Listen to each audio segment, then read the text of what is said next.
Meantime, let's focus now on what a full U.S.-China decoupling could mean for the trade and policy relationship between the two countries. The former National Economic Council Deputy Director, Clete Willems, joins us now with that. Clete, great to have you with us. Thank you. Good to be here. It seems like damned if you do, damned if you don't in terms of raising China as a national security concern and trying to isolate it. You know, you can be seen as weak and allowing the security concern to be an issue. But this will be at the expense of the economy if you do say we are going to treat this as a real issue and say, you know what, we're going to sever those ties with China.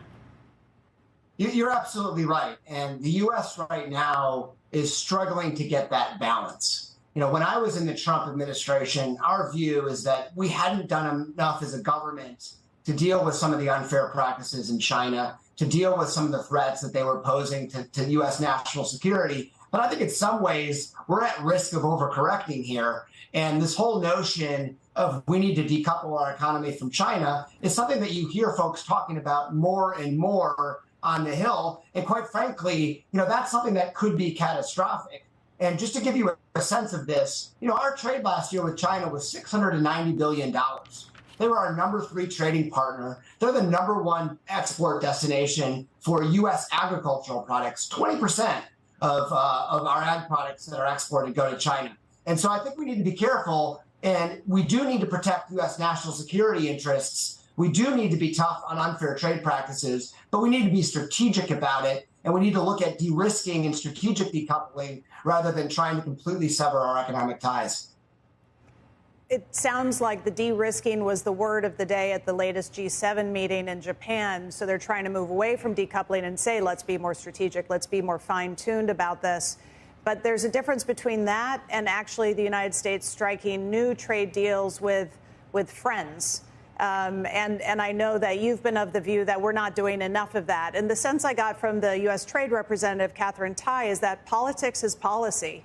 And if politics right now on both sides of the aisle is that globalization is not something voters want and trade deals are going to be hard pressed to get through Congress, can you have new trade deals even if it's in the U.S.'s interest for national security reasons? You know, critical mineral countries, for example. Can we get new trade deals? Do you think it's politically possible? I do, absolutely. And I look back at this agreement that we used to know that was called NAFTA that was really unpopular in the United States. And we figured out a way to renegotiate it, and we came up with the USMCA. And the point there is we can do trade agreements. They just need to be good trade agreements. And I have been quite frustrated with the administration. They talk about friendshoring and working with allies and partners and how that's a key part of their de-risking strategy, but they aren't creating any economic incentives to really do that.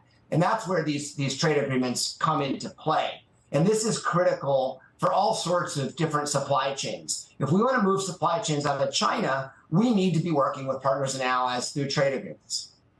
Clete, the wild card is China, Taiwan, I would imagine, because that will be bipartisan. Game that out, and what are the chances of something happening there? I think it's a real threat. And I was talking this afternoon with a colleague of mine in Beijing, and she asked me, how come no one in the United States is taking this seriously? Basically, what I see happening in China is that they are really preparing. They're on a war footing. They're thinking about what that kind of invasion would look like. And why isn't the U.S. taking this seriously? And I think that's a great question. You know, I think that this is a realistic aim of Xi Jinping, something that he could look to do in the next 4 to 5 years. And we need to be acting now to be both thinking about how we can deter them militarily. I think another part of that is trade agreements and thinking about how we can help Taiwan diversify its supply chains away from China. Right now, they're 40% dependent on China for trade, and that gives China a tool of economic coercion. And so we need to figure out how can we help them diversify? How can we do trade agreements with them so that China can't coerce them as a precursor to an invasion? So I think this is something we need to take more serious than we are. We need to not just have a military deterrent strategy, but also an economic deterrent strategy. And I hope that's something you see coming out of this administration and this Congress. It seems to me, Clete, though, that one of the biggest risks is being cut off from Taiwan as a supplier of chips. They supply 90% of the advanced semiconductor chips globally, and Taiwan is 2 to 3 generations ahead of the U.S. in terms of chips, 10 nanometers and below. This all according to Barclays in a note overnight. And so, I mean, losing that access would just be basically, cutting off at the ankles global manufacturing of advanced infrastructure, devices, et cetera.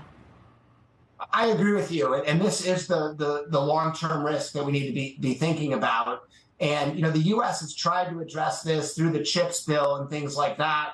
And I think that will help to a limited degree, but we absolutely need to be doing more. We need to be doing more than just subsidizing. I think we also need to look at what are the conditions to make sure we remain an innovative place to do business. I'd like to see more talk about having a competitive tax and regulatory environment.